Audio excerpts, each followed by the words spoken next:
And as part of that journey, after launch, you'll get something I know a lot of you have been asking for. It's Royale.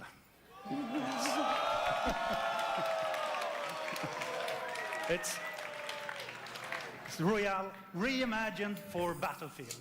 So we bring those pillars of Battlefield with destruction, team play, vehicles into this new experience. So we will bring you experience that you Herkese merhaba arkadaşlar. Evet, şu anda E3 2018 etkinliği başlamış durumda. More about that later this year. So with that, it's time to show you what makes Battlefield so special. It's the unmatched intensity of our multiplayer sandbox. Battlefield'la olaya girmişler. It's even more epic, fighting across multiple maps and modes. Welcome to your next Battlefield experience, and this is your first look at ground operations. And this time, Hadi be. even featuring music. Oo, müziklerden başlıyor.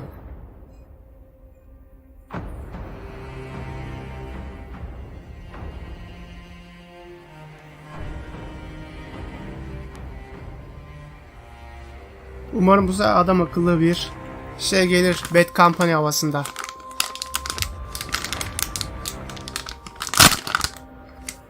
Oo, kuzey ışıkları bile var.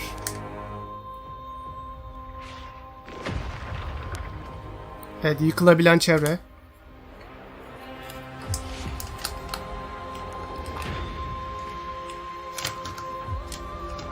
Oo, pencereden girme aksiyonları.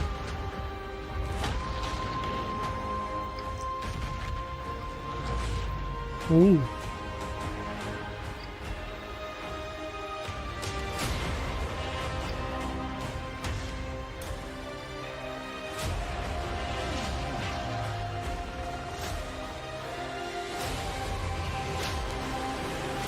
Aha, çaktı.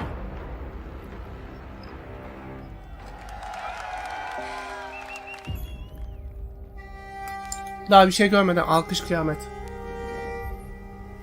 Ikke en dråpe. Jeg elsker deg. Sus!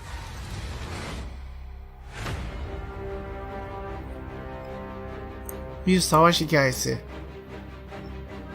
Xbox briefingi. Yarın için özel bir bakış atılacakmış. Ha, yine FIFA'ya bağladık. Ben küçük bir çocukken bir gün bir şampiyon olmayı hayal etmiştim.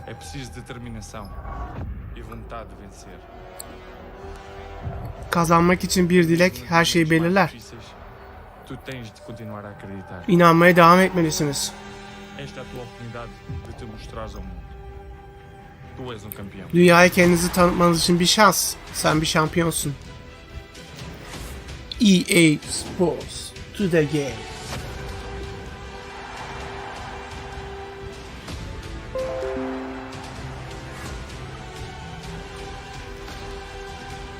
Hadi be, şu uyarı verme artık.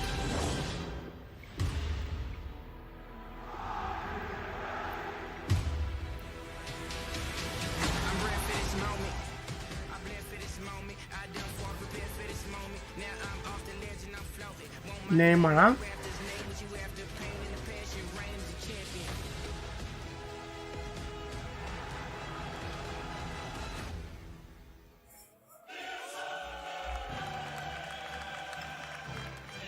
Salon buymuş demek ki. O FIFA 19. Zaten şaşırtmadı. Her yıl çıkıyor.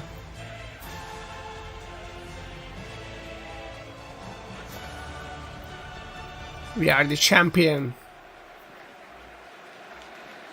Oo, Şampiyonlar Ligi şey mi, kupası burada? UEFA.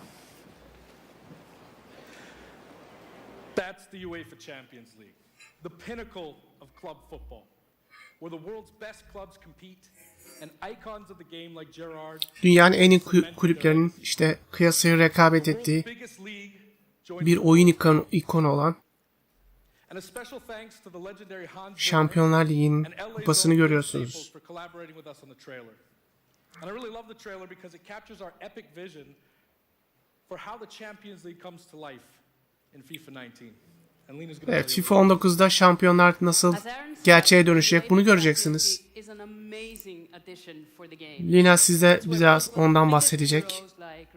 Evet, şaşırtıcı bir eklenti ekledik oyuna. Evet, Neymar gibi futbol dünyasının en büyük devlerini deneyimleyeceksiniz. An authentic Champions League tournament mode. Your club will chase this trophy in career mode. Alex Hunter will pursue Champions League glory in your story mode, the journey, and in FIFA Ultimate Team there'll be live and authentic Champions League content. And we'll share more details on that along with all our other Ultimate Team features later this summer. And all that's just the beginning. Bunlar sadece bir başlangıç. FIFA is gameplay. And this year we're giving you the tools to control the pitch in every moment, from your tactical approach to the match to each technical touch.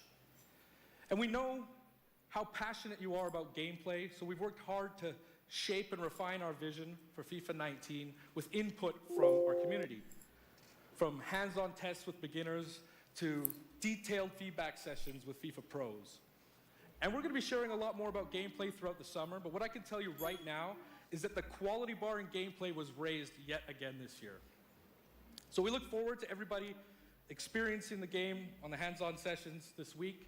And also, of course, we're extremely excited for everybody to play it when we launch on September 28th. And that's 17 Eylül'de mi? news headlined Denemeye by açılacakmış sanırım. But I just 28 wanted to take a Eylül'de minute hem de. to pause and reflect. Standing next to this trophy is a little bit surreal. You know, growing up, there's two iconic trophies that every Evet, young bu player kupa dreams birazcık of winning. gerçeklere aykırı, gerçek dışı gözüküyor. The pursuit of Champions İşte League. kazanan oyuncuların rüyalarını süsleyen. For your country, it's this trophy. The World Cup. İşte Dünya Kupası. And with the tournament starting in just 5 days, we're excited for the world to compete for it in FIFA 18. As you can imagine, all of us on the FIFA team can't wait for the start of the World Cup. And we want to celebrate with FIFA 18 players, which is why we've just updated the game with a free World Cup experience on PlayStation 4, Xbox One, PC, and Nintendo Switch. Evet, konsollar ve PC'ye geliyormuş açıkçası. Hemen hepsine geliyor. Ronaldo'yu alıp Portekiz'i zafere ulaştırabilirsiniz diyor. Veya kendi hikayenizi, başarı hikayenizi oluşturabilirsiniz. Kendi ülkenizi hikayesini oluşturabilirsiniz. 350 bin civarında insan bu deneyimi şey yaptı. Siz de hissedebilirsiniz. Apologies to any England fans in the room, that might still sting. And Lena isn't the only one who's excited. FIFA 18 players are loving the World Cup experience so far. But we don't want to stop there. We want to invite everyone to come and join the celebration. So I'm pleased to announce that for a limited time, FIFA 18 complete with the entire World Cup experience is available for a free trial on PlayStation 4 and Xbox One and on PC through Origin Access. Yeah, you can download and play the entire game right now. Origin Access'te şu anda FIFA 18 ücretsiz denenebilir. Tabii kim şey yaparsa hani alan almıştır zaten bu zamana kadar da. We're going to be playing live at the end of the show, representing their nations in a little mini World Cup tournament. And this summer will bring so much more for FIFA fans. Plenty of FIFA 18 content centered around the World Cup. Evet, bu yaz FIFA fanlarına daha çok FIFA 18 içeriği getirmeyi planlıyoruz.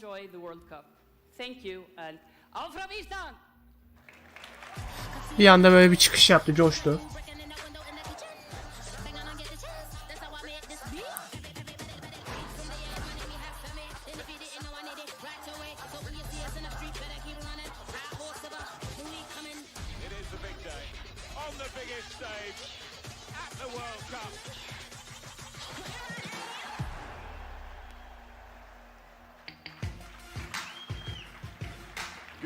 Evet, Andrew Wilson, EA'in CEO'su.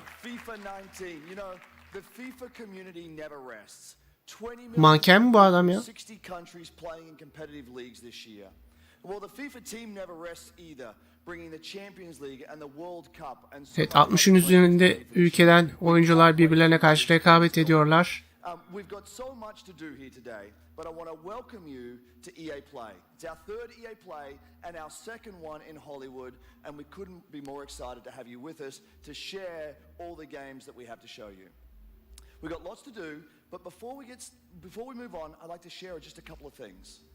The greatest disruption to the consumption of entertainment media in the last 5 years is the combination of streaming plus subscription.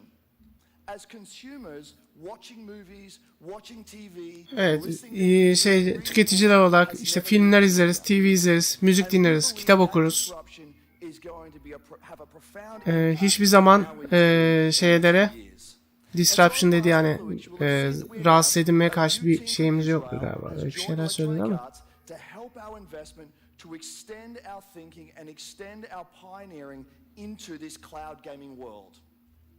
For many people, that's going to mean extending the experiences they already play on our partner platforms.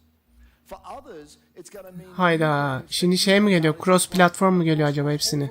Hepsi aynen öyle bir şey.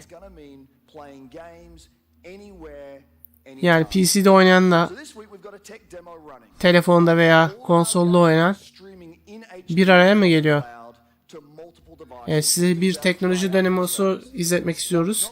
HD streaming yani oyunun CD'si ya da konsolu olmadan deneyim edebileceğiniz, oynayabileceğiniz bir sistem.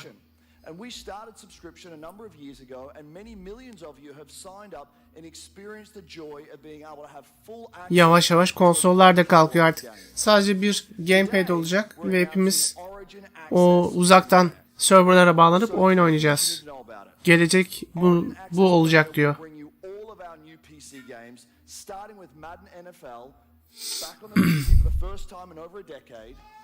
Evet, şu anda Madden 19'la birlikte başlıyorlarmış. Ve FIFA 19, Battlefield 5 gibi oyunlar da Anthem dahi bunlara şey olacak, entegre olacak.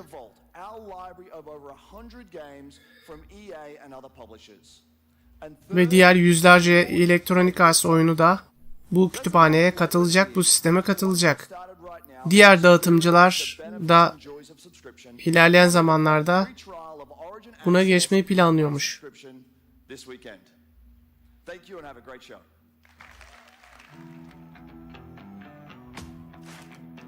Get our latest PC games. İlk siz oynayın. Tek bir üyelik.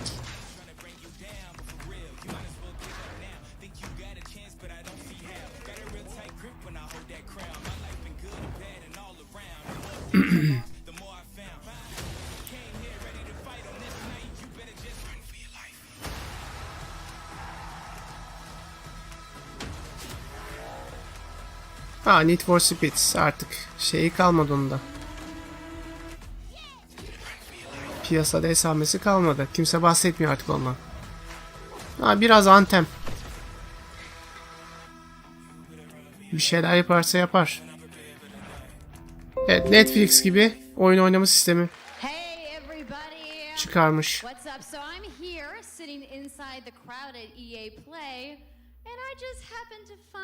Evet, EA Play oynayan kalabalığın arasındayım. Yine çıktı bizim komedyen. I'm feeling great. I love this stuff. I love seeing new games.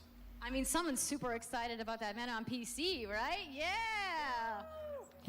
PC dostum. Bu Jessica Chobot muydu ya? O IGN'deydi. Sure. I mean, we're not ready to show all of our stuff yet. We're working on a bunch of stuff. Vince Zampella bu Titanfall 2'nin Titanfall'un yapımcısı.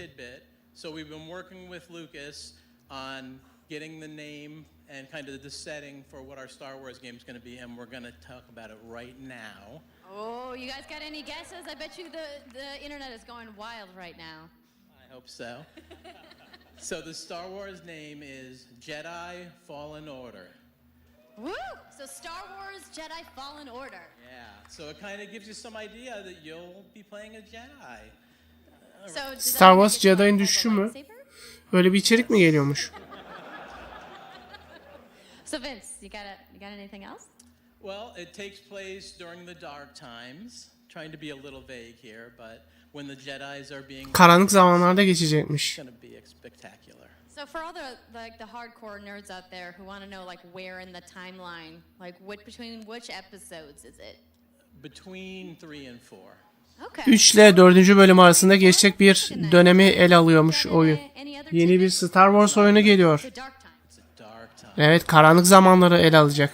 Bad time. Does that mean it's gonna just be Evet, all bad dark? times. Serious. It's amazing. İnanılmaz. All right, so I think people are now anxiously want to know like when can we play the game? It will be Peki oyunu ne zaman oynayacak next takipçiler? year, 2019, Gelecek sene. this year. Bu sene olmayacak. Emin olabilirsiniz. But now that we know, we can set expectations. Evet, umutlarınızı çöpe attığımız için üzgünüm fakat beklentilerimiz ne derece olmalı? Well, Vince, it was great to see you. Thanks for stopping by the show today. We Belki do have gelecek a sene görüşürüz ha? on Star Wars, so I'm going to toss it over to Dennis.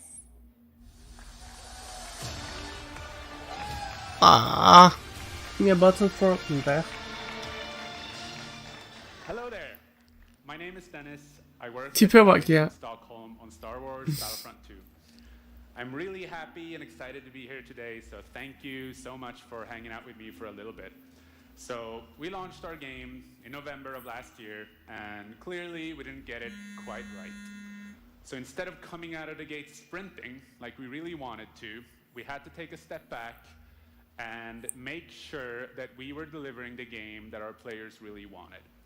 So we decided to completely overhaul our progression system and add a bunch of new character cosmetics for players to collect instead. So from there, we added a new hunt mode inspired by the original Yeni bir Battle av games modu mu that I love eklemişler? personally, starting with the Ewoks on Evet, Endor. orijinal And, Battlefront oyunlarına esinlenerek yeni bir mod eklenmiş. It turned out to be by far the most popular update of the game, and the team loved building Ewok Hunt. So, as you might know, we're currently in our Han Solo season with content from the movie coming next week. It's headlined by the new planet Kessel, a really dangerous place, and it features the Kessel return of gezegeninde one of our geçecekmiş bu. heroes, Gerçekten tehlikeli bir yer. This summer, we will be introducing a new squad system to the game. Yeni bir which will allow squad you takım to sistemini team tanıtacağız up much easier bu yaz and içerisinde. play with your friends. We're also adding a new squad Arkadaşlarınızla daha kolay bir şekilde around dogfighting with katılabileceksiniz, oynayabileceksiniz. Aynı zamanda yeni bir savaşçı modu ekliyoruz. Yeni bir kahraman gemileri. multiplayer sandbox experience focused Evet, around multiplayer capturing açık dünya hosts deneyimi ekledik. and Ekleyeceğiz. attacking and taking out capital ships. But that's not all. Komuta merkezlerini ele geçirme gibi, onlara saldırma gibi görevler olacak. Villains and planets from a certain era that features a very iconic Star Wars conflict. So I'm excited to confirm that Battlefront 2 this year will be going deep into the Clone Wars. Battlefront 2 bu sene sonunda klon savaşlarına katılacakmış. It's only fitting that we begin on the planet Geonosis, featuring multiple levels, including the largest level we have ever built for Ay Battlefront. uyarına ya. Of. Git. So let's talk about the heroes and villains. First, let me introduce the most powerful droid, the leader of the most powerful droid army in the galaxy, General Grievous. Droid ordusunun en güçlü isimlerinden, Personal favorite. en güçlü liderinden General Grievous. Finally making his debut in Battlefront after all these years. So, but we're not done. That's not it. They will not come alone. Joining them is the Dark Lord and leader of the Separatist Alliance. Evet, gelecek olanlar sadece bunlar değil. Aynı zamanda Karanlık Lord Someone to bring balance to the Force. Obi-Wan's da katılıyor. Padawan, Anakin Skywalker. The team at home is extremely excited to be building all of these cool things. Alkışlar da kesildi zaten. Millet artık bundan bir şey beklemiyor. Battlefront 2'den bir şey beklemiyor artık. I really think that this game has a bright future. Thank you very much for playing the game. Bu mu yani yenilik diye getirdiğiniz? Together, we will make this the greatest game that we can possibly build. There would be no Battlefront without you. So thank you, may the force be with you, and enjoy the rest of E3. Thanks. Oradan okuyor. Güzel. Oo, bu ne bakalım. Yeni bir bizim iplik çocuk. Raven mıydı bu? Birincisi çıkmıştı bunun zaten.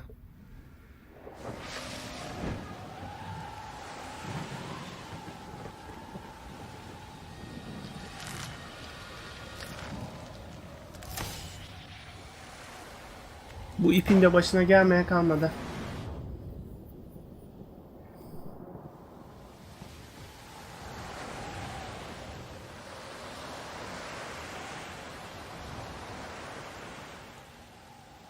Bir şekilde yolunu bulmuş ha. Raven 2 mi geliyor? Hi, it's really good to see you. Sizi görmek gerçekten güzel. In Unravel, we used yarn. Ha, Unravel'dı ismi, evet. Love and the bonds between people. In our new game, we tear that bond up right at the start. You lose everything, including your spark. But Evet, başlangıçta her şeyinizi kaybediyorsunuz. Fakat her şey daha da kötüye gitmişken bir umut buluyorsunuz. Yeni bir arkadaş. Sizi bir maceraya sürükleyecek. Oo, 2 kişilik. Co-op olur bu da. Daya gitsin. 60 Euro'dan, 60 dolardan. And second chances. These two little souls who refuse to give up and who build something new and beautiful together. And the whole game is inspired by that spirit of optimism and togetherness. You see, it's all made to be played with two characters. You can play it alone. Evet, burada gördükleriniz hepsini 2 karakterle birlikte yapacaksınız. And working together to get through this adventure. This game, it's quite different from the first. It's both friendlier. Öncelikle bu oyun biraz daha farklı, daha dostça, daha sıcakkanlı, daha meydan okumalı ve oynaması daha eğlenceli. So please welcome Michael to the stage. He's a producer at Coldwood. PC'den mi oynuyorlar bunu? Peki oyunu nasıl oynayacağız? Bunu göstermesi için Michael'dan yardım istiyorum. Bunlar da oynanmıyor. Ben oynandığını zannetmiyorum ben. Aha, gitti. So when you're playing it by yourself, you can essentially pick up the other character and carry them along through the more fast-paced segments of the game. And we actually tried to include a bit more of those because we figured that since it's a co-op game, we wanted to have more like thrill and danger and kind of wow moments. Places that were like biraz Little Big Planet kafasında olmuş. And then when you get to the more puzzly areas like this, when you're problem solving, you can split apart into two and switch back. Evet, bulmaca kısımlarında artık 2 kişi olarak bulmacayı çözeceksiniz. Çözmek zorunda kalacaksınız. You're always working together and helping each other out and utilizing this bond between you to overcome any obstacle that you come across.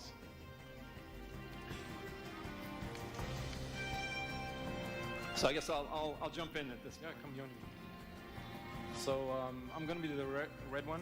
Okay. You'll be the blue one. I'll be blue. A little celebratory flip there. Yani heyecan verici değil, bir şey yok zaten bunda. Sadece co-op var. Limbo gibi zaten. Birincisi neyse, ikincisi de aynı. Ancak mekanlar falan değişik. Playing it safely now. Oops. I'll swing. All right. Nice. And I'll catch you. There you go. Can I swing now? Okay, you go ahead. Eyvallah Çağdaş Topçu. Okay, this is Kanalımıza abone olmuş. Teşekkürler. Got it? Oh, very nice. Buster. Oh, sweet, well done. Okay, I'll go up and distract the grouse. I'll sneak up here. Evet, yukarı çıkıp onun dikkatini çekeceğim diyor. Here you are. Öteki de gizlenerek aşağıdan geçiyor. Kurtuluyorlar. Now I'll go. Alright. I'll pull you up. Kim bilir buna kaç euro isteyecekler şimdi.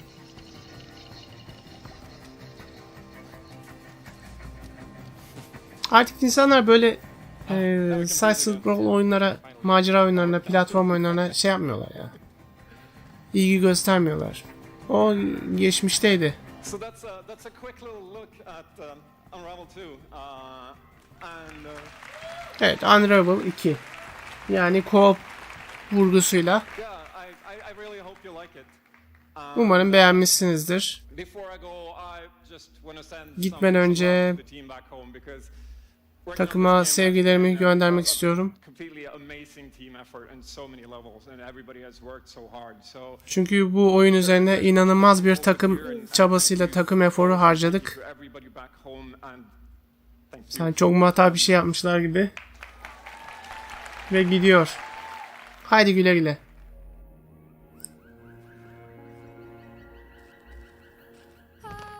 İşte gerçek oyunun görüntüsü bu. Downgrade. Deminki gösterdikleri alakası yok.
Thank you, Martin, and the brilliant team at Coldwood. The game is really strong. These guys have done an amazing job, and it's clear that they have a lot of passion, and I can't personally wait to play Unravel 2 with my kids. But what's even more amazing is that we will make Unravel 2 available to everyone today. Yep, you heard that right. You'll be able to take these two Yarnies on their next big adventure starting today. The game is finished, it's out. So thank you, Martin, and thank you to the team at Coldwood.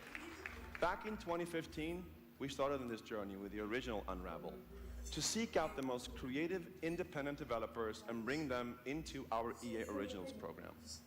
It's been our way of helping these creators bring their unique games to the world and to tell their stories.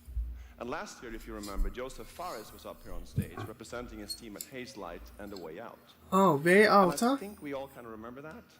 Yeni bir And hikaye you mi might geliyor even acaba? remember him from the Game Awards as well. I think I did.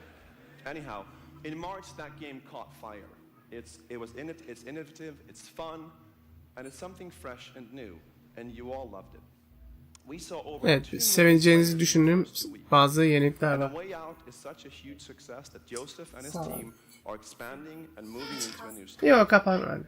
So stories like this drive our industry, and it's why we will continue to work with independent developers to help them realize their dreams. Which leads us to our next EA Originals title. Hayallerimizi gerçekleştiren bağımsız bir yapımcı. When I met this team and I saw the game, I was instantly drawn to how personal this story was. It's one that carries a very powerful and important message, and it's unlike anything we have ever done. So please welcome Connie. Yanılmıyorsam bu EA o firmayı satın almıştı galiba. Sea of Solitude.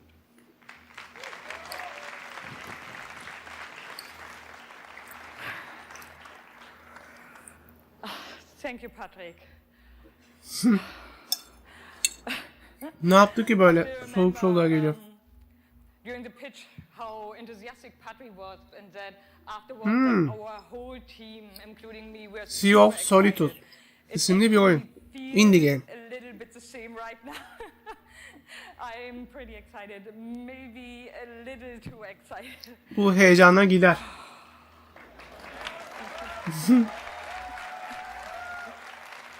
Thank you. We are Yomai, a small indie game studio from Berlin, and we Alman mı bu ya? Değişik bir aksanı var. or SOS as we Ha, call it. Fransız da olabilir. The whole journey from the very first concept to actually becoming a part of EA Originals is simply amazing. Let me tell you more about our game. When humans get too lonely, they turn into monsters. This is at the core of everything you will see, hear, and hopefully feel while playing SOS.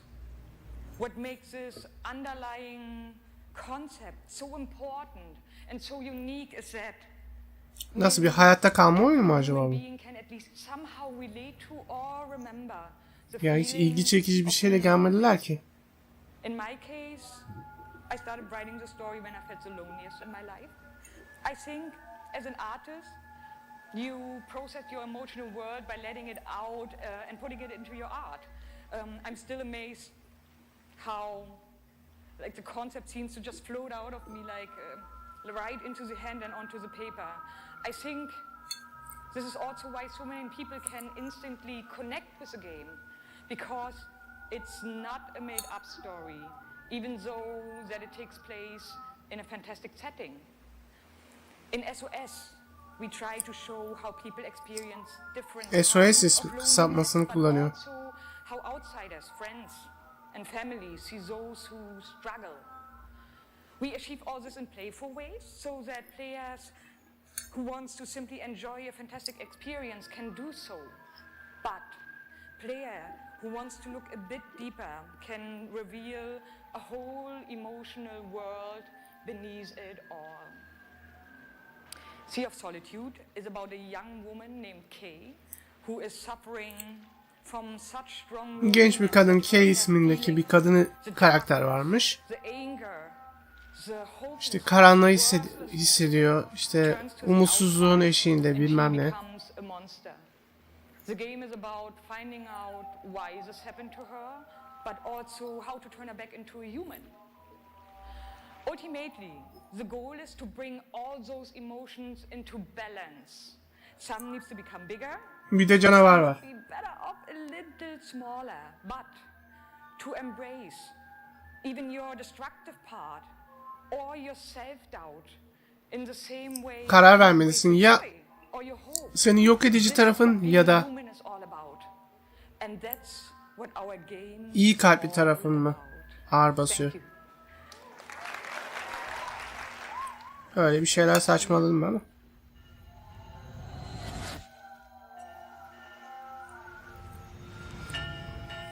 This world that I live in is empty and cold.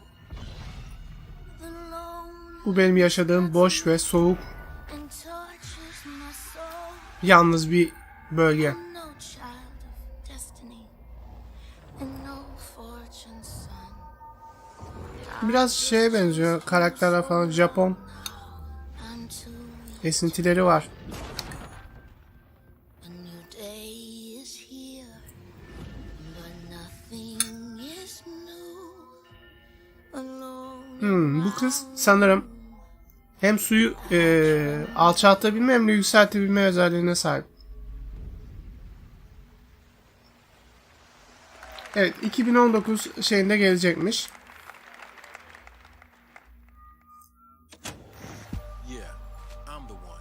Yeah, I'm number one. Yine başladık spora.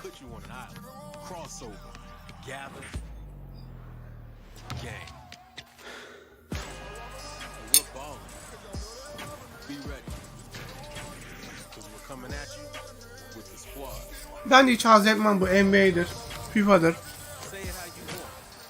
Hiç oynamam, hiç ilgimi çekmiyor.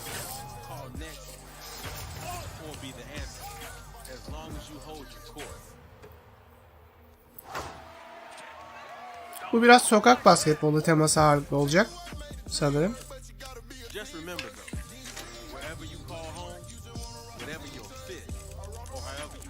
Oo, sponsorlar da var. Güzel.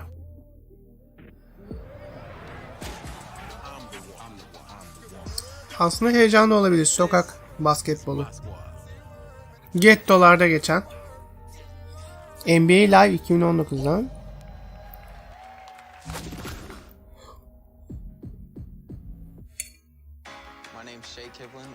Young Kiv. I'm from Seattle, Washington. The only goal of mine is really to win the Madden belt. Kiv's been going after that belt since 2016. At some point, he's going to need to get out of this quarterfinal and claim a major. It's a big night for young Kiv. He's been stuck at the quarterfinals. Ha işte hiç anlamadığım bir oyun türü daha. NHL. That was a phenomenal read, and Trini's got the lead, 40-19. I hate losing way more than I love winning. Oh, we have an incredible matchup. It's a rematch. NHL demişim, NFL. İşte anca o kadar anlıyorum.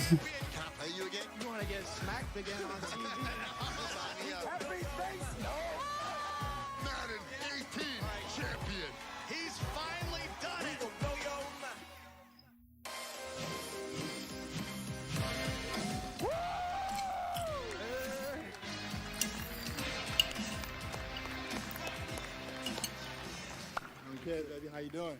I've been good. You still recovering from that butt whooping? Wow. Yine gereksiz bir bağırış çağırış. Hi everybody, I'm Juju Smith-Schuster from the Pittsburgh Steelers. As you guys can see, king of touchdown celebrations. That's pretty fire. I like that a lot.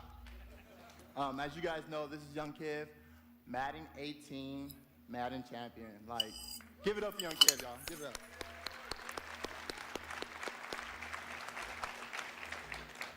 Young Kiv, how has it been? You know, your success and your path, you know, to where you're at today. It's I've always been a competitor. When I was in high school, I was playing baseball. I hurt my arm, so then I picked up Madden. And at first, I was really bad. I was getting blown out online, but I kept at it. I put more and more time into it. Eventually, I made my first tournament, but I had a big decision. It was the same time as my graduation. Wow. Okay. So the key. Wow. Okay. Number one player in Madden is to hurt your arm in baseball. That's number one. Number two, you said you had the decision to go to your graduation or go to a tournament. So, like, what did you do? I chased that money. I still got my diploma, but I chased that money. There you go. We're out here chasing money. That's awesome. Okay, now the past few years, how has it been for you? I know you had some ups and downs. It's been tough. I've had a lot of devastating losses. I've been so close so many times. I made the final on TV and got blown out by all those losses. It made me gain a lot of mental toughness, and that's why I got this belt. That's awesome. That belt is so amazing. There's a lot of, bling on that belt for you. Well, today, EA Play, first look at the Madden 19 trailer. Super excited. It's going to be so fun. It's lit. I honestly wish I can stay right here and talk to you guys forever, but I'm not going to bore you guys. Hadi geçiniz bunu ya. I'm going to try to take this belt. Siktir. Round two. So, we're out. Have a good day.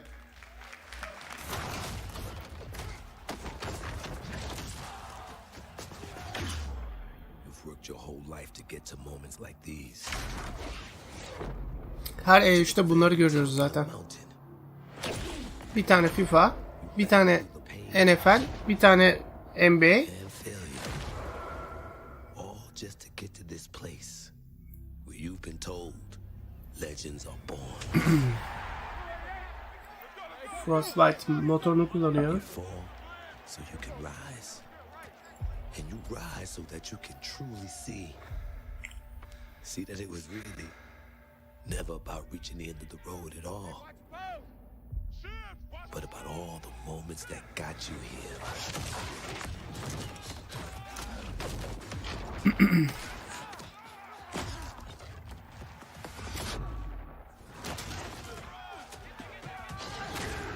So, you were in their position. Would you let the moment define you? Or will you define the moment? Steelers.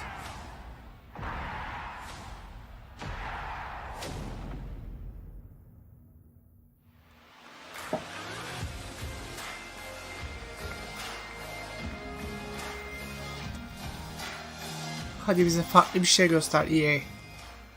Hello, ladies and gentlemen. I'm Nathanius, professional shoutcaster, here alongside Redwood Studios General Manager Michael Martinez. How you doing today? I'm super excited to be here. Yeah, we're going to do this presentation a little bit Michael differently. Martinez, Give you huh? your first look at a brand new mobile game in a live.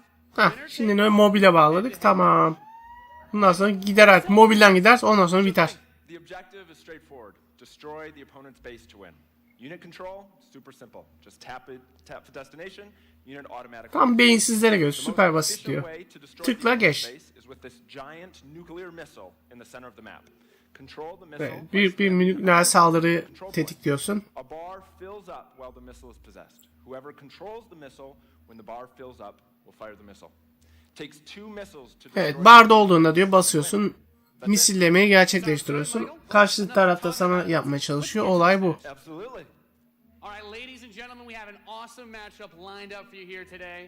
Şimdi harika bir savaş göreceksiniz. Sanki çok heyecanlıymış gibi heyecanlı anlatmaya çalışıyor. Zorla alkışlatacaklar. Baba bu sefer çığırtkanlar bile alkış yapmıyor. Fighting for the red side of the room, a competitive mobile gaming phenomenon. Please join me in welcoming to the stage Nick at Night.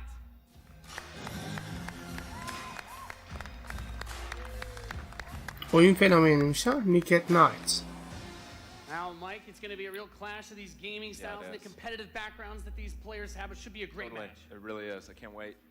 All right, are the players ready? Şişko da geldi. Get this thing going. Ready to go. I'm ready to go. Let's do it. All right, let's kick this Hadi başlayalım o off. zaman. Nice little strategy game for those of you out there. It's a good genre. I'm very excited for this. The players are loading in, and we are ready to the kick match. Here we go. this off. As the players' bases have been deployed, and the action begins like any strategy game. Harita bu kadar bir alanda geçiyor. Nothing too crazy yet. Nothing too crazy. Now the infantry is going to come out to hold that top point. Both players, of course, trying to take that position. Nick and Knight being able to reach it a little bit first in a strategy game. That flank Bitirdiler hemen. but in control is going from the top side. Karşı Also very tarafın important as Fraction'ı hemen öldürdü. around the center. Right, let's see if he's able to create a 2-on-1. Is he able to get there? Looks like he's getting there. Şimdi bunu da satarlar. With Rhino, it's going to rip up those infantry. Yeah, going for the anti-infantry, and like any strategy game, the units that you're going to use when you deploy them will have a huge impact. Your micromanagement of your forces and protecting that economy as well. Yep, Nick and Knight with some attack bikes in the top. There he is. And in control placing the turret on the top right side to help cover that Rhino as attack bikes move towards the northwest position. We can see that the missile is beginning to ready. And firing that takes out half your base. Buraya şimdi bir de mikro ödeme sistemi koyarlar. Oh, yapıştır. Right, and in control making a lot of progress to that far right side of the match. He's done a great job of holding that down with the turret, and now he's redeploying his vehicles to the south side, bringing out more infantry to deal with the attack bikes. And as that economy ramps up, of course, we're seeing bigger, more powerful units come out. We have there the drill pod coming in the left side to help flank those some flamethrowers. Right, absolutely. Again, those are going to tear through those infantry. Yeah, and In Control brings out his first tank. That's going to be used to try and help push back these smaller Maviler önde gidiyor gibi. to the south side. That missile passing halfway now. Both two zones in control of Nick at Night. He will have the missiles. We see it starts to point towards In Control's base.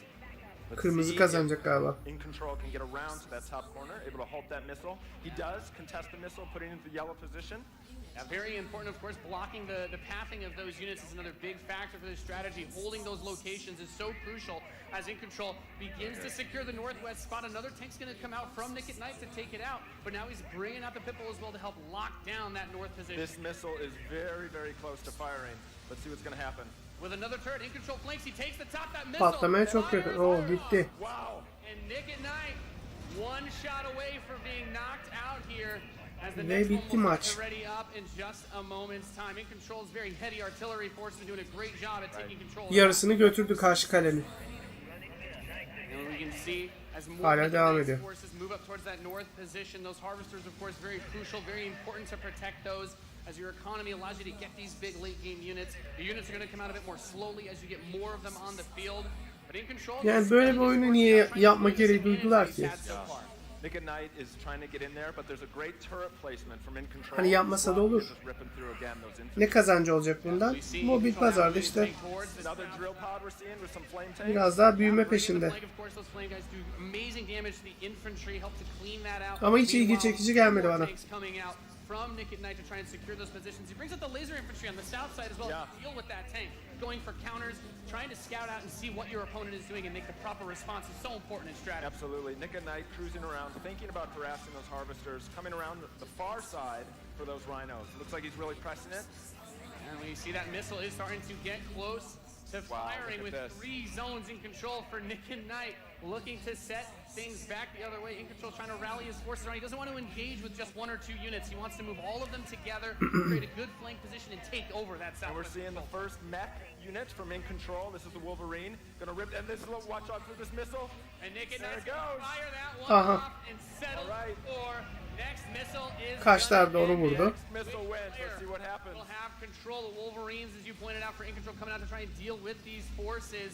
But Nick at Knight's done a great job of getting map presence and now also harassing the economy of There he In is. Control. Yep. Wow. Okay, we've got our first mammoth tank on the board. If In Control can get this in position, he's going to do some serious damage.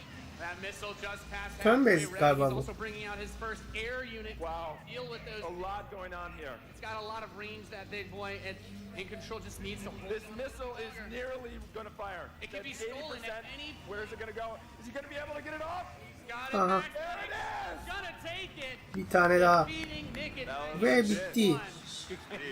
That was epic. Amazing. What a match. Thank you so much. That was awesome. Any thoughts, guys? I just came to make mammoth tanks, so I've done my job. Yeah, absolutely. That was Thank awesome. you We so saw a much. little bit of everything right there. Perfect. Yeah. Let's hear it for Nathanius, Nick at Night, and In Control. Ladies and gentlemen, what you just saw was the worldwide reveal of Command and Conquer Rivals. Oba, Command & Conquer Rivals geliyor. Reimagines the real-time strategy experience for mobile. Evet, gerçek zamanlı strateji. Complete, continuous control of their armies in quick, competitive head-to-head matches that are fueled by skill and strategy. Çabuk rekabet modu olacağı söyleniyor. But I'm excited to announce that Android players can play the pre-alpha today. Aha. Pre-alfasından bir görüntü oynanış gösterecekler. The studio has been having an absolute blast playing this game and we can't wait. Bu da mobil. Please let us know what you think. Dediğim gibi mobillere gidiyorlar artık. Mobilden devam edecekler.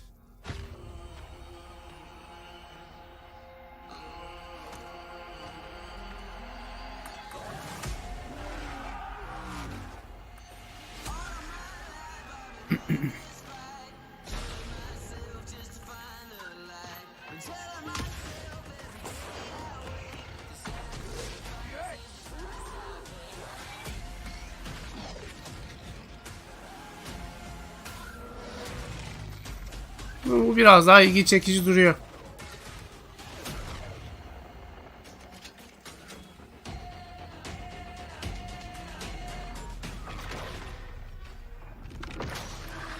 Evet, büyük kozunu oynadık kadın.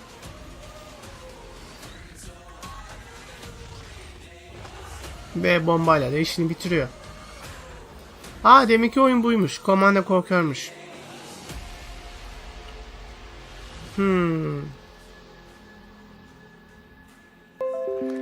Ters köşe yaptılar. Command and Conquer for a new Command & Conquer. Now, before we close the show with a spectacular Evet, epic şovu anthem, kapatmadan I want to share önce a few final things.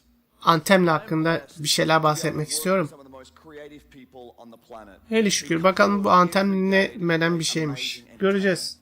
And what I can say about all of those teams and what I can say about us is that we are always trying to learn and listen and strive to be better. And so, as you look at the 10 experiences that you're going to see today, and as you play games this week, there's some things we hope come through. First, Evet, bugün göreceğimiz 10 deneyimden bir tanesi. Ne zaman, nasıl ve ne şekilde oynarsanız oynayın. Oynadığınız cihazlar.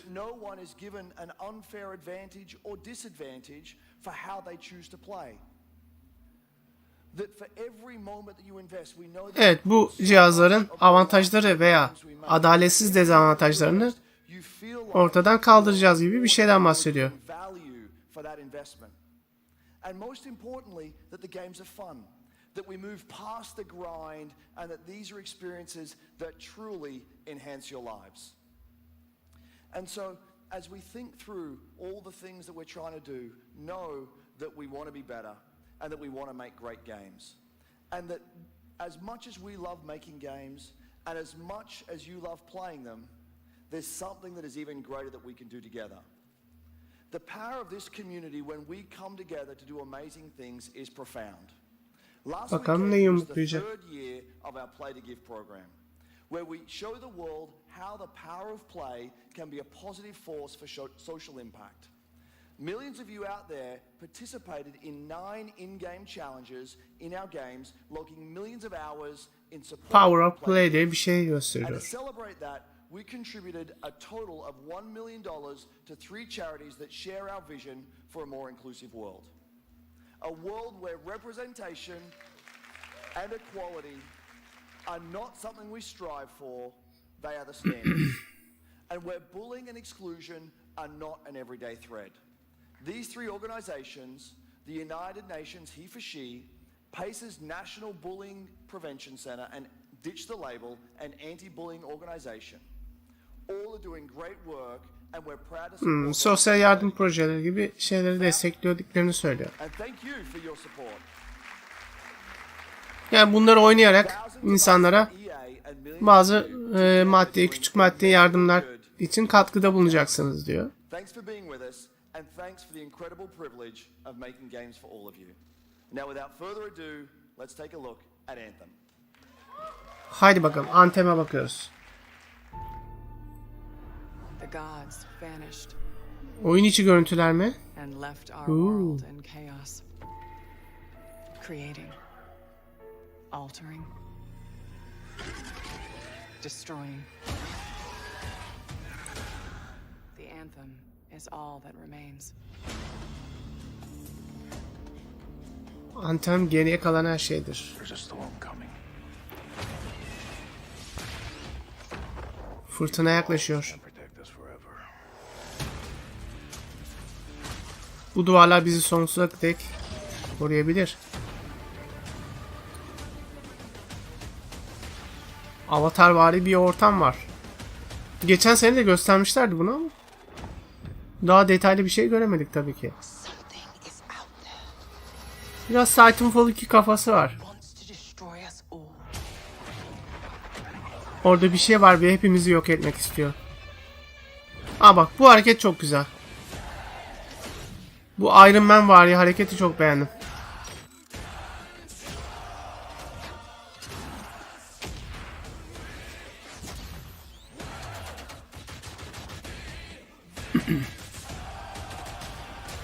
Yine jetpack gibi bir şeyler var. Havada durabiliyoruz. Bu kask falan bana Titanfall'u hatırlattı.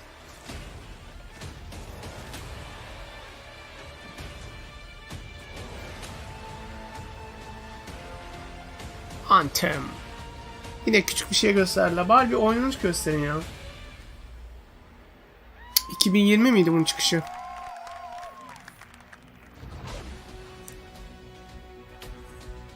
Aha, bitti.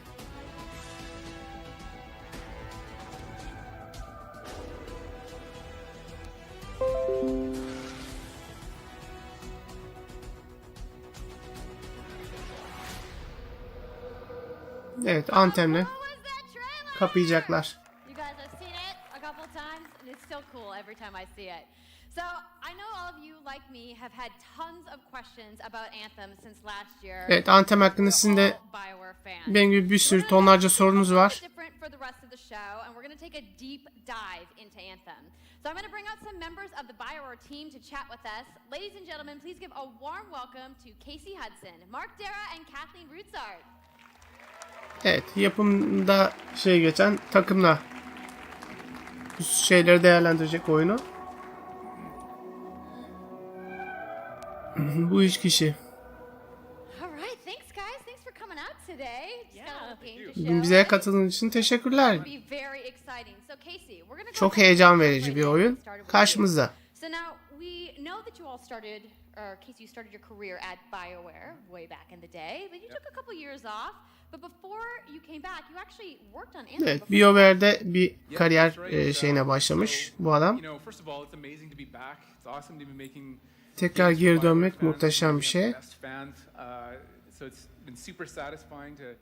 Come back to it, and I just want to be able to continue the legacy of the studio, and that's kind of where it started with Anthem, is just thinking about Öyle sıkıcı ki esnemeye başladım artık. Heyecanlı bir şeyler bekliyoruz ama maalesef Sony'ye kaldı bizim işler. Microsoft zaten kurtaramaz da. Bakalım yaparsa yine Sony. Bizim eski dostumuz Sony'den bir şeyler bekliyoruz bakalım. Ama bu Anthem'e de bir şans vermek lazım. Güzel bir şeye benziyor. Ama da yolu var gibi.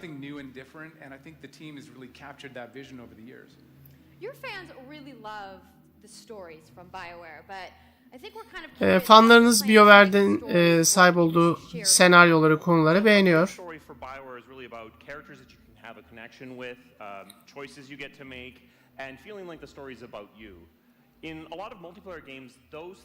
Evet, oluşturduğumuz karakterler işte oyuncularla bütünleşiyor falan. Now you can build a solution to that, but you have to really build it into the core of the game. And that's what we've tried to do with Anthem. It's what we call our world, my story. So when you're out in the open world, the world is really dangerous and you're focused on your mission. Anthem'le yapmak istediğimiz, denediğimiz şey işte tehlikeli bir dünya oluşturmak. For Anthem is that this is a living shared world. So whether there's weather or it's nighttime, what we're experiencing together. Everyone that's playing Anthem at a moment is seeing the same thing. And this is what we mean when we talk about our. Bu aynı zamanda Destiny gibi olacak sanırım. Çünkü farklı oyuncuların da bir araya geleceğinden söz ediyor. İşte bu gameplay'den bahsediyorum. Şu uçuş mekanikleri falan benim hoşuma gitti. Suya falan girme.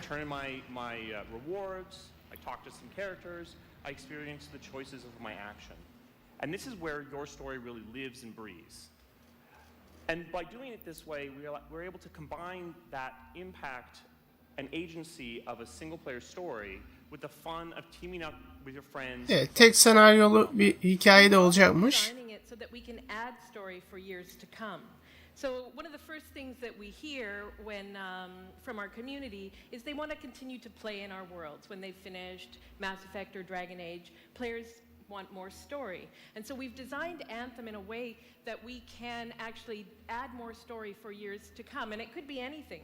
A new moment with a character that you've grown to love or an event in the world. Evet, bu daha önceki yaptığı oyunlardan mesela Mass Effect gibi serilerden bir şey taşıyorum hani bu şeyleri, dünyaları oluştururken, senaryoları yazarken. Can you speak to what it's like to create a new world like Anthem from the beginning? Well, what's really exciting for us, and not just bizim için heyecan verici olan şey the devs, the designers, the artists, is that we're creating something. Evet, hikaye yazarlığı değil, aynı zamanda tasarımcı olarak da heyecan duyuyoruz ve yeni bir şeyler tasarlıyoruz. But the gods left behind their massive tools, and those tools are in constant conflict with this unknowable force called the Anthem of Creation, and the chaos of those things pushing against each other. Bayağı büyük bir evrene sahip olacak gibi duruyor. Biraz vari, Horizon Zero Dawn vari. It's a dangerous environment that you need to wear a suit of powered armor, a javelin, to be safe in. Now, something I think a lot of Evet, devasa bossların olacağı söyleniyor. stop to think about is just how much work goes into creating a new intellectual property or IP, as we've been saying. Now, we've seen all these different creatures, and Mark, you mentioned the storms. What's the process of creating a game like from scratch? Yeah, it's something we've done a few times at BioWare. And really the hardest part is getting started, just kind of getting off the blank page. So what we try to do is we think about the new experiences that we're trying to unlock for players. So like, what is the fantasy fulfillment? What are the new things you actually get to go and do that are different from what Başlarda biz de yeni bir şeyler oluşturmanın o sorunu kısmını yaşadık. Sonuçta bilmediğiniz sıfırdan bir şeyler oluşturuyorsunuz. Build a whole fictional universe that's meant to bring out a certain experience.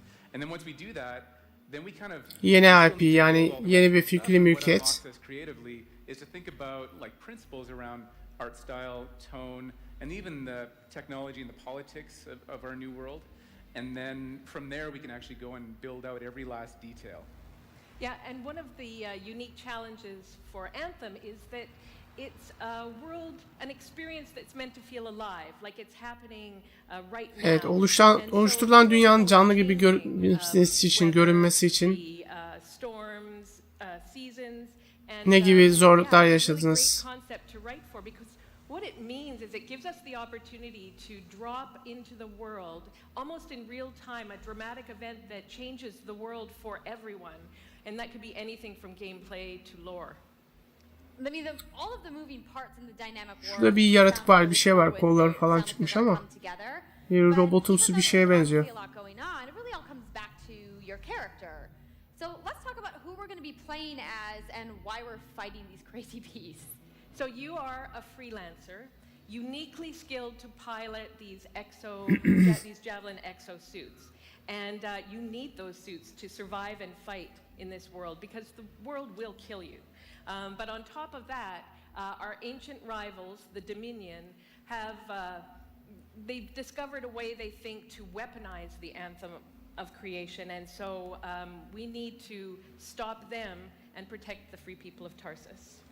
Now, I've heard you call this power armor a couple different things.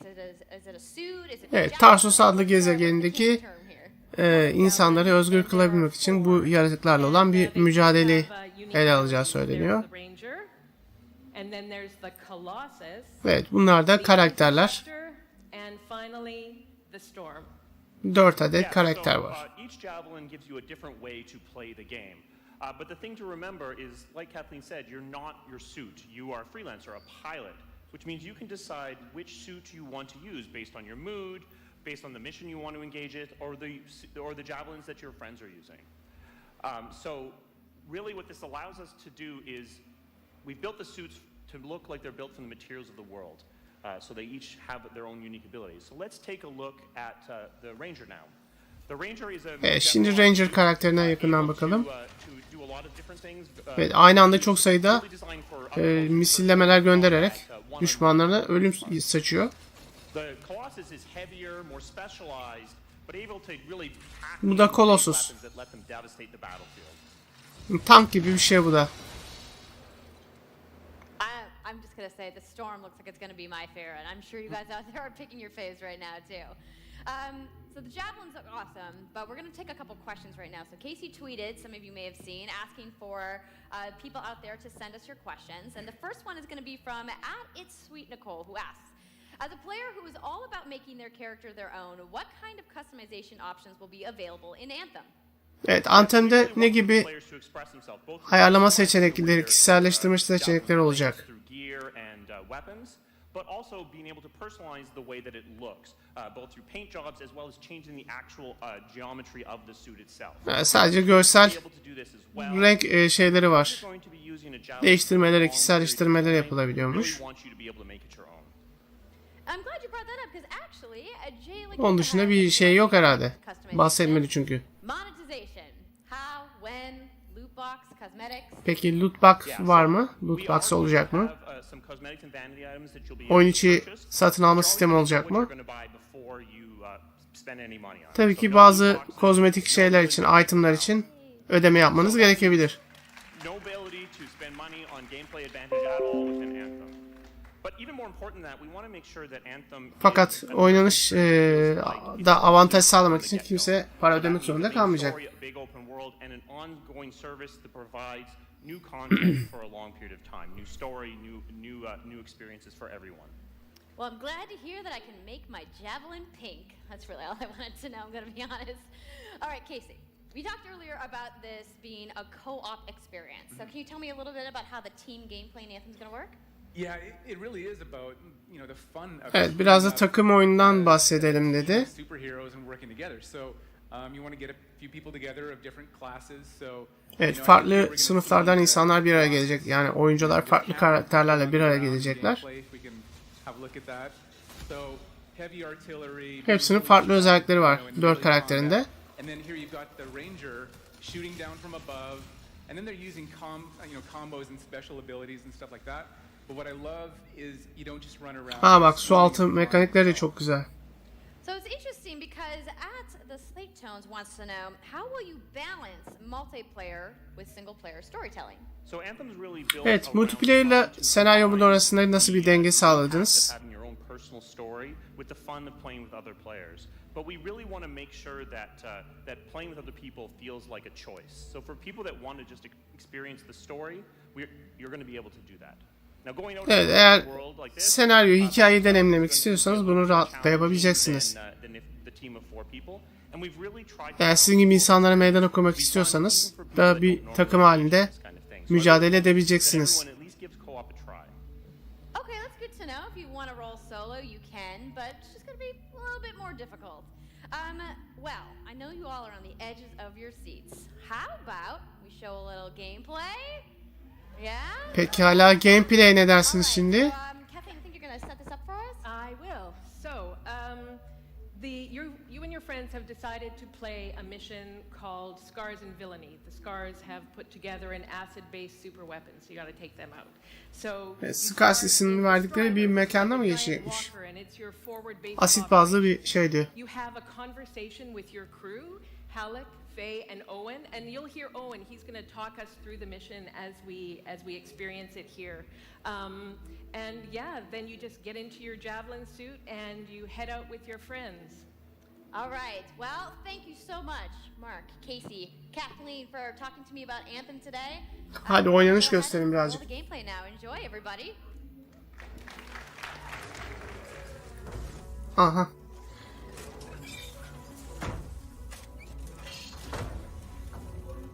BioWare.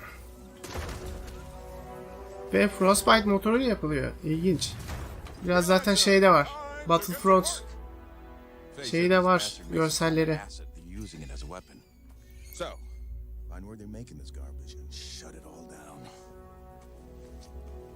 Bu adamlar şeyi Titanfall'u bitirdikleri gibi bunu da bence yapıp sonra da tarihin tozsuz raflarına gömecekler.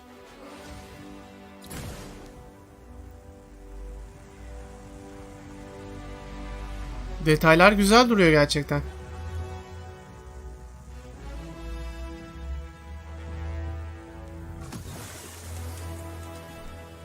Owen, what's the plan here? Picking up loads of scars nearby. Take a look around the area, but be careful. Evet, etrafı keşfetme görevi var.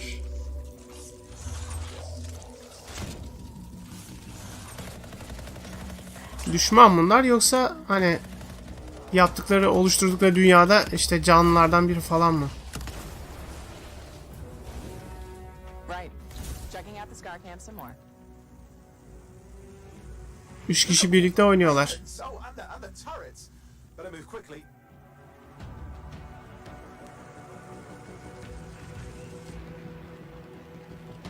Evet, devasa bir yer var.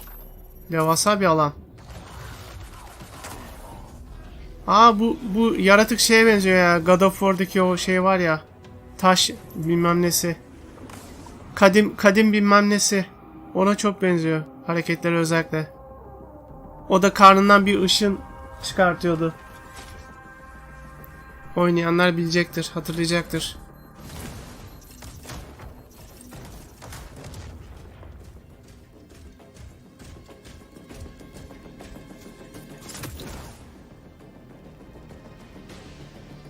There's a shaker relic. Wait, something's odd. Get a closer look, would you? See those radiant pieces of energy? They're echoes from the Evet, zehir kaynağını bul diye bir görevden bahsediyor. Be careful.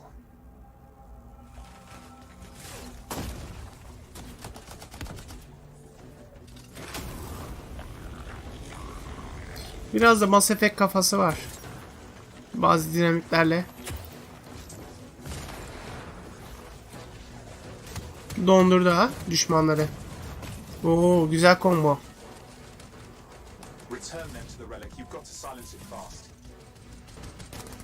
Işınlanma özelliği var. İyiymiş.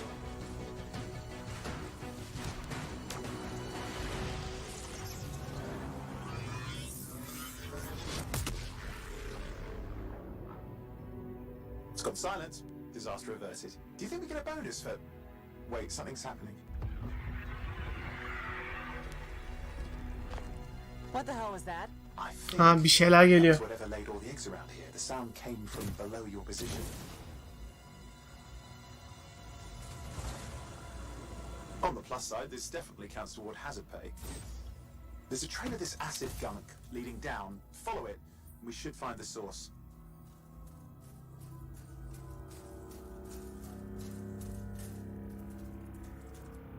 Asidin kaynağına gidiyorlar.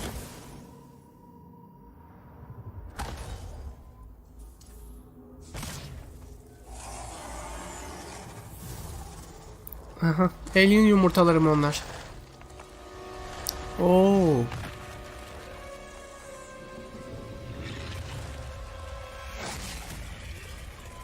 Anthem.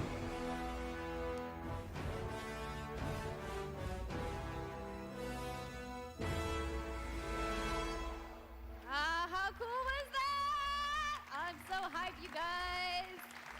Yep, and that was actually just a short version of. Yo, heyecan verici değildi o kadar. Öyle bayılacak ayılacak tipte değildi yani. So I'm sure the question on everyone's minds, when do we get to play? Peki herkesin aklında soru ne zaman oynayacağız? O 2019 ve 22 Şubat'ta geliyor. Mark your calendars, everybody. Fire off your tweets. Thank you so much again to Casey and the entire BioWare team. I know you guys had that awesome theater outside, so I will see you guys there. PlayStation 4 ve PC'ye geliyormuş sanırım.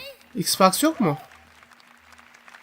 EA bunu kaçırmaz ya. Xbox'a da mutlaka getirir bunu. Çoraplara bile gelir yani. Showcase their games today and everybody working hard at their studios back home around the world. Let's give them all a round of applause. Bravo EA. Çok güzel sıçtın. Bravo. But you guys, EA has so much available right now. Now, for those of you keeping score, you can get your free trial of FIFA 18's World Cup today. And Andrew told us about the free trial of Origin Access. Yarny is back with a buddy in Unravel 2, which is also available today. Plus, you can take on your friends in Command & Conquer Rivals starting today as well. Now, that's a lot of available stuff that's out today. Is anybody ready to go home and download anything? No? You're like, I just want to go outside into the fan fest. I get it. So, I want to Peki kimse evine gidip bir şeyler download etmek istemiyor mu? The FIFA 18 World Cup live tournament is going to begin. Şu an FIFA 18 canlı turnuva başlamış mı? Öyle bir şeyler mi? Evet, sanırım bitti.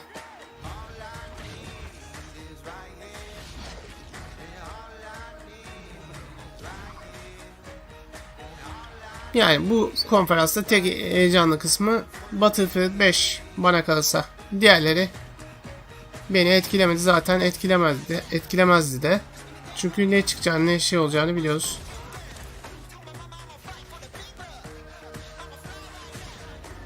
Yani tipik EA konferansı olmuş. Geçen seneki gibi.